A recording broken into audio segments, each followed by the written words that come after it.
पश्चिम बंगाल सियासत की भट्टी में तपता हुआ बंगाल। चुनाव से पहले ऐसा घमासान कि लोकतंत्र की धड़कनें तेज हो गई हैं। सवाल सीधा है, क्या सत्ता बनाम संवैधानिक संस्था की जंग अब चरम पर है? जब एक राज्य के मुख्यमंत्री और चुनाव आयोग आमने सामने हो, जब प्रशासनिक सहयोग पर सवाल उठे, जब मतदाता सूची की गहन जांच यानी SIR सियासी भूचाल बन जाए, तब मामला सिर्फ राजनीति का नहीं, संविधान की आत्मा का हो जाता है। मुख्यमंत्री ममता बनर्जी पर आरोप, चुनाव आयोग को पूरा सहयोग नहीं। चुनाव आयोग की मांग, ग्रुप ए अधिकारी, सुरक्षा, प्रशासनिक सपोर्ट। और जब ये नहीं मिला तो दरवाजा खटखटाया गया देश की सबसे बड़ी अदालत का। एंट्री होती है सुप्रीम कोर्ट ऑफ इंडिया की। कोर्ट का सख्त संदेश, स्थिति गंभीर है। चुनावी प्रक्रिया पर भरोसे की कमी लोकतंत्र के लिए खतरे की घंटी है। और फिर चला न्यायपालिका का मास्टर स्ट्रोक, जुडिशियल ऑफिसर्स की नियुक्ति, यानी अब ड्राफ्ट वोटर लिस्ट और SIR की पूरी प्रक्रिया पर न्यायिक निगरानी। 28 फरवरी deadline fix. Final voter list हर हाल में प्रकाशित होनी चाहिए। देरी हुई तो सवाल उठेंगे और शायद तारीखें भी आगे खिसके। हमारे TMC के साथियों ने काफी कुछ कहा। जरा खुद को अपने गरेबा में देखें। निर्मम सरकार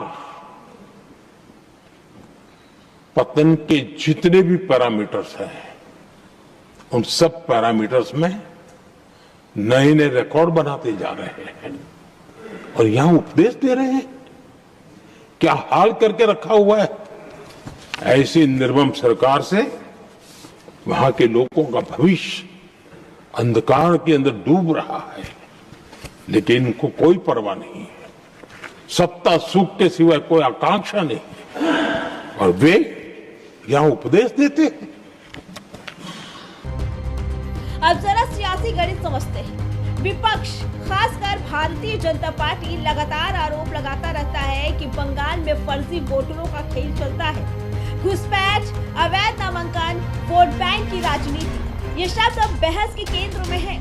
अगर SIR में बड़े पैमाने पर नाम कटते हैं तो समीकरण बदल सकते हैं और यही वो बिंदु है जहां सियासत सुलगती है।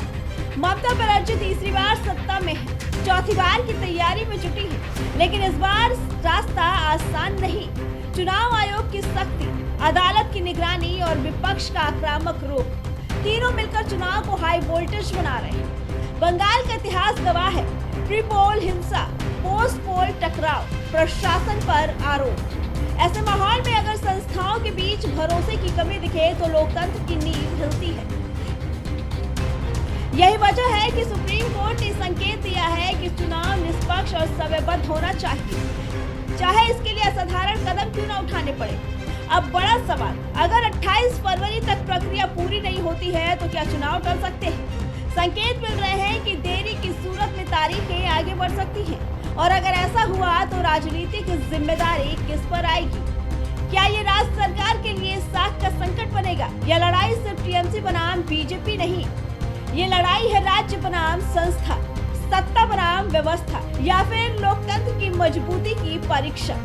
बंगाल में अब सिर्फ चुनाव नहीं हो रहा, भरोसे की जंग हो रही है। एक तरफ मुख्यमंत्री ममता बनर्जी, दूसरी तरफ चुनाव आयोग और ऊपर से सुप्रीम कोर्ट की सख्त निगरानी। अगर SIR पूरी सख्ती से लागू हुआ तो वोट बैंक की तस्वीर बदल सकती है। अगर नहीं हुआ तो सवाल उठेंगे पारदर्शिता पर। और अगर हालात बिगड़े तो केंद्रीय बलों की तैनाती और सख्त कदम भी संभव है। तो निष्कर्ष क्या? बंगाल की धरती पर सियासत का शंखनाद हो चुका है। डेडलाइन सामने है, अदालत की नजरें टिकी है, विपक्ष हमलावर है और सत्ता बचाने की जंग अपने चरम पर है। आने वाले दिनों में तय होगा कि क्या लोकतंत्र की जीत होगी या सियासी रणनीति बाजी मार लेगी। बंगाल तैयार है, देश देख रहा है और 28 फरवरी बनेगी लोकतंत्र की अग्नि परीक्षा। Bureau report, prime TV।